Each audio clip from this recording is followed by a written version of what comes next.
wisdom. So Jennifer, if someone here wants to improve their evaluation process starting tomorrow, what's one concrete thing they should do? Well, I would say the first thing is applaud yourself for just being reflective, for one. And then I would say give your two things. I would say give your professional learning plan another look. Um, so bring in that instructional leadership team, bring in that colleague that is that critical convo person for you, and sort of look at what's in place, how often you're evaluating teachers, what happens to that feedback, what do we do at all staff meetings when we share the feedback from the learning walks. I think all those pieces move the building forward.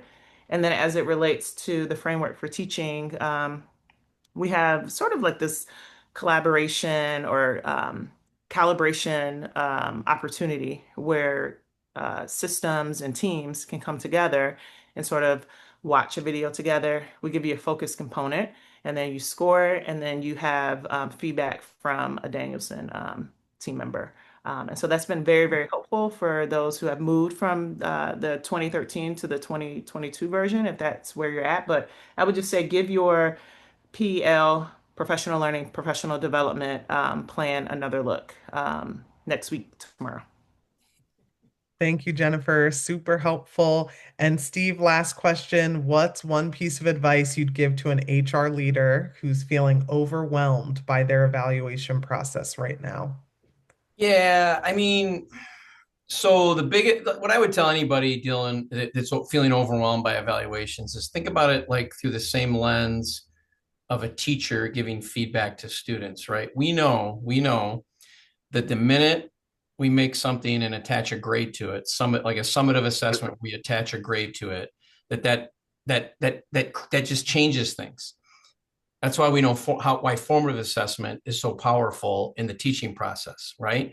And I would say the exact same thing applies to our staff members. When we start telling them they're proficient, and again, there's a compliance piece here that we have to do that, not denying that. But the minute we start attaching those summative assessments to their practice, things get weird and odd and all of those things. And so what my word of wisdom is, make this assessment, this evaluation process as formative as you can.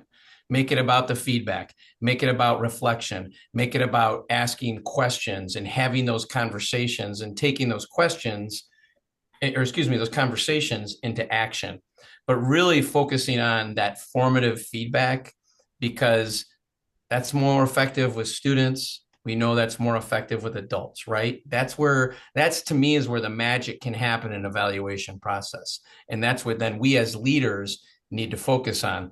Now, the problem with that is that takes time. But if we can use our tools in an efficient manner to maybe create more time, then when we have those conversations, we can be really, really focused.